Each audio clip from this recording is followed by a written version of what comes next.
I spent my formative years in a small Somerset town that always felt in decline. Growing up in a working-class family environment where low aspirations were the norm, it was usual for my peers to leave school at 16 and were eagerly employed by awaiting local factories, following the same cycle until the inevitable redundancies would come along as one by one industry left the town. I rejected these expectations. I saw photography as a ticket to another world, a life that I viewed through glossy magazines and travel shows. I actively sought to reject any association with the community of my formative years and moved away as soon as I could, seeking the other. I worked as a photographer based in Australia. I embraced the roaming male photographer image as referenced by Ariella Azoulay, and never stopped to consider the impact of pointing a camera in the direction of a subject. The photographer is super tourist, an extension of the anthropologist, visiting natives and bringing back news of their exotic doings.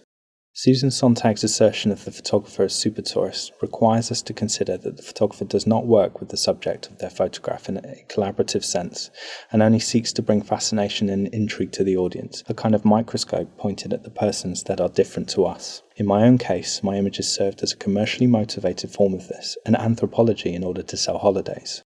For example, I was in the coastal areas of Mombasa, Kenya, an image that was typical of my practice. Whilst at the same time that I was focusing on this beautiful image to sell to Western audiences, those same Western tourists would show a clear indifference to the local population, rarely venturing out and engaging with them, seemingly continuing to view the exotic from the safety of a hotel bar. My images for this purpose and result, although never malicious, could be considered as supporting the inherent intersectionality of the situation.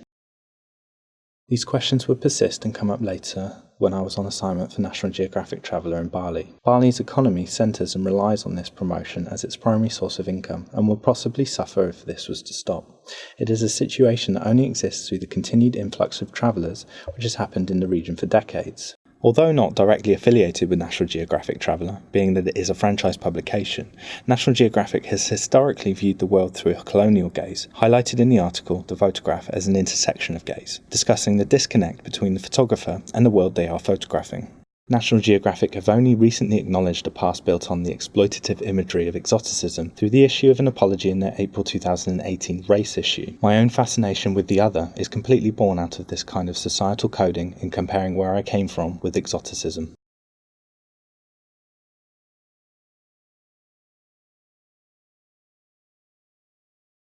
The photographer responds to what is sometimes a profound alienation from the people being photographed. Community has always been a topic of my work, coming to realise that this is a continued look at the other, extending to differing social groups, and is an attempt to see where I might fit into them. The desire to escape my formative environment and rejection of that community has meant that I had a real disconnect with the world and would use photography as a platform to make observations into others. The profound alienation that Lutz and Collins discuss resonates with me, and also Sontag's camera as a passport into other people's lives without any responsibility. I observe and record, never truly engaging. Perth is the most remote city on the planet and colloquially considered to be a cultural backwater. In the short time that I was living there, people and money were free-flowing through the city, and it was a time of huge change, with implications on the community and the environments that they inhabited. I explored this idea in my project $1 Million Sandpit that looked at the vast, largely sterile housing estates cropping up and increasing its footprint on the land without the infrastructure or real regard for community. Homes are selected from a catalogue and placed on plots that were regularly auctioned from upwards of $1 million.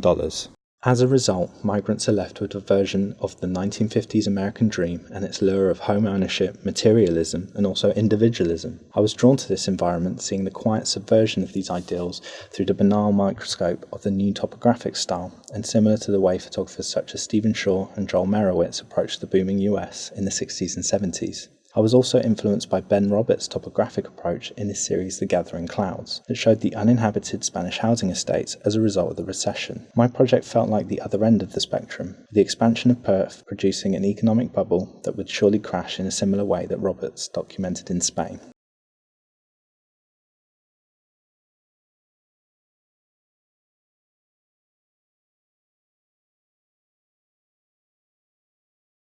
My series Classifieds considered how people were trying to build relationships with each other after migrating to Perth. They would do this through the online small ad site Gumtree. Normally reserved for buying and selling goods, people were using the site to reach out to others with similar interests. I responded to their adverts, asking for a portrait instead.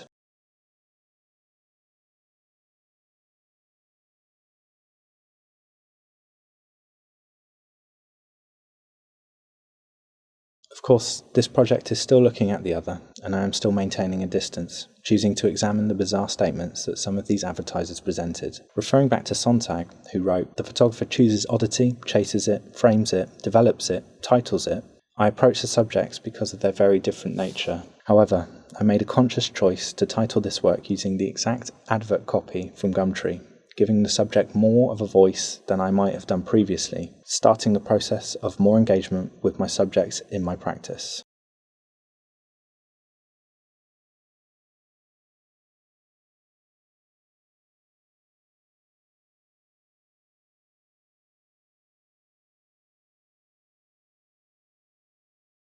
I have since come to debate my place in photography and what I can realistically contribute to the conversation. Photography has been transformative for me, allowing me to move between social strata and improve my social status.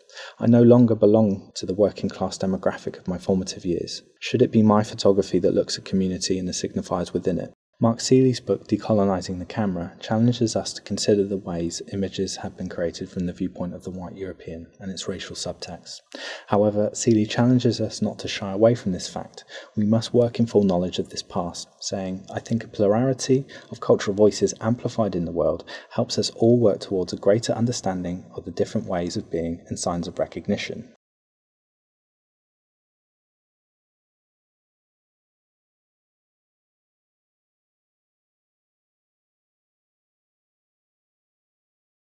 Seeley's writing is not to be taken as permission to continue creating work as before. I cannot continue to work as I have done in my former practice. It is vital to break down the accepted conventions of how and why photography is created. Patrick Waterhouse exemplifies this approach with his collaborative series Restricted Images, made in partnership with the Walperia Central Australia, and turns the concept of what we know about anthropological photography and the exotic into a narrative made together with the subjects of his work. This kind of collaboration is something that I feel I should include in my own work.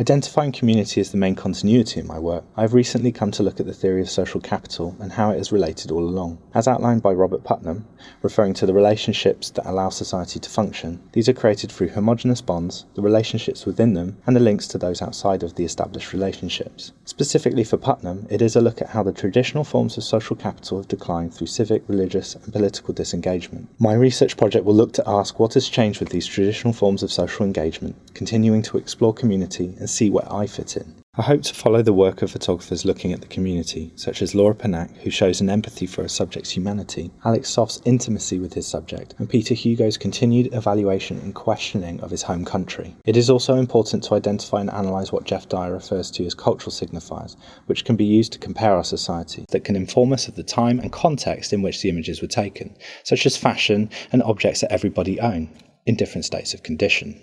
Photography is a crucial tool, evidencing and documenting defining societal signifiers, and community is a rich subject to make this kind of comparison. To this end, my current work is a look at the tradition and culture of the area that I am from, with the aim of reconnecting with my former community before I start to seek the other once again. My formative years were spent in the working class male demographic, considered to be one of the lowest attaining groups in the UK.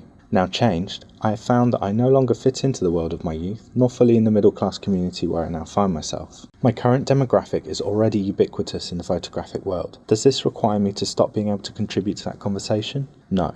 I must aim to continue to question the lens in which I view my subjects, to better engage and collaborate, and to remove some of the exoticism.